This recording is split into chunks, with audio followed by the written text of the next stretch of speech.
On this rivalry edition of Sports Desk, we dive in the trenches and pick through Florida State stats. A classic reunion of two great coaches opened the weekend, and Annalise and Danny kicked off the Canes men's and women's basketball seasons. So go along, hike, for the Sports Desk.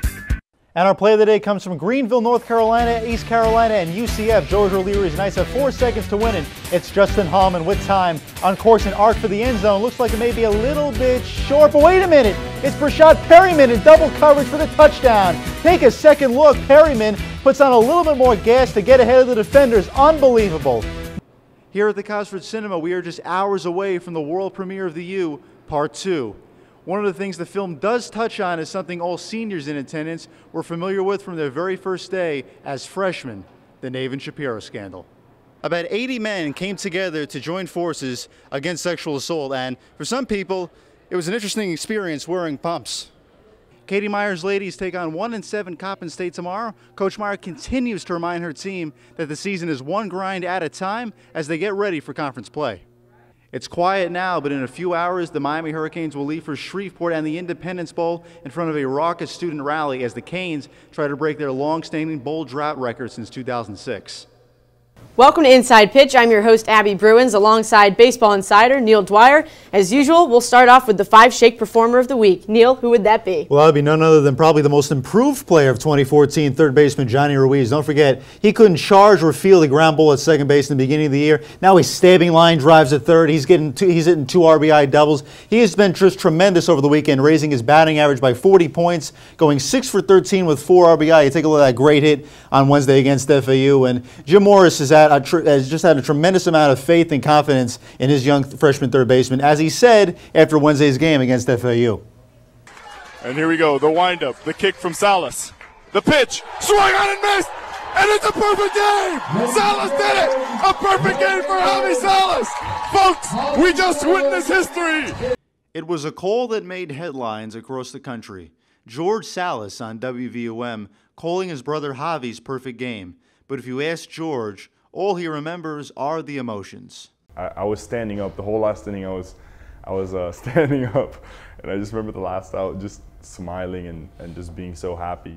But Salas wasn't scheduled to call the final out. Instead, he called the middle 3 innings, including this defensive gem in the 6th. As this pitch from Javi's grounded up the middle, Hernandez makes a nice diving play, throw over to first base, got him! What a play by Hernandez! Instead, the decision was made by broadcasting colleague Alex Sommer and the WVOM sports director. I'm going to toss it over to you. It would be the right and cool thing to do to have you call the 9th inning for your brother's perfect game. And he was like, "Are you sure about that?" I was like, "Yeah, of course. No, you need to do it." Yeah. Chris sent us a text like, you need to call it. Sommer did get a great play, though. Sebastian Diaz's diving catch in the 8th inning. All of a sudden, the ball gets lined, and it was hit pretty hard. The 1-2 pitch is swung on, and it is to left field. It is caught! A diving catch! Diving catch! Going into the 9th inning, George still maintained a sense of professionalism. I was just trying to breathe and trying to do my job. Like I thought to myself, I'm a broadcaster. And the pitch from Javi Salas, a fastball, check swung over to Thompson. Thompson will take it himself, and there's one down here in the 9th. As Javi looks in for the sign, the pitch. This one's popped to center field. Carey drifting under it. And there's 2 down in the 9th. After the game, Javi Salas came up to the broadcast booth to share a post-game moment with his brother. I can't believe I'm in the radio booth with my brother right now. This is awesome. This might be better than the perfect game, the fact that I'm here with him. Well, I think it was off air. I had taken off my headset, and I just gave him a big hug. And I know my parents were down on the field. I didn't get to be down on the field, which that was okay because I got to get a post-game interview with him, which I thought would like even it out. It was all good. For UMTV, I'm Neil Dwyer. It's so rare that we get to catch up with Sports Desk alumni since so many first jobs in journalism are so far away from Miami. I did get a chance to catch up with Katie Stazak last weekend, who gets to work alongside her lifelong passion, horse racing.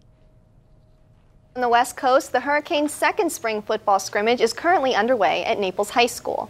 Sports Desk fans may remember mild-mannered anchor Katie Stazak, but right out of college, she's transitioned to the job of a lifetime. Coming up this week at Gulfstream Park, we returned to Gulfstream Park. We had a great fall turf festival at Gulfstream Park West. Katie is now the pre-race analyst, among other on-air roles, out in the sunshine and fresh air of Gulfstream Park. She was wrapping up a writing internship at the track last year when she got the call from her boss to be on camera. He said, well, how about as to end your internship, we'll put you on the handicapping show for a day with Ron Nicoletti, who's our head handicapper. So I went out, did the show with him. It was amazing. Nicoletti has praised her vast horse racing knowledge at such a young age. She is far ahead of anybody else that started after only, what has it been, 6 months or something like that. My boss got a call from corporate and his boss, and they said, who's that girl? She has to do it again. Nicoletti has enjoyed the pair's chemistry on the air. For me, it makes my job easy when you have someone sitting next to you so knowledgeable, knows the horse, understands the horse, and most importantly, loves the horse. Just 6 months removed from college, Katie Stazak is in the middle of her dream job, a rarity for young broadcasters.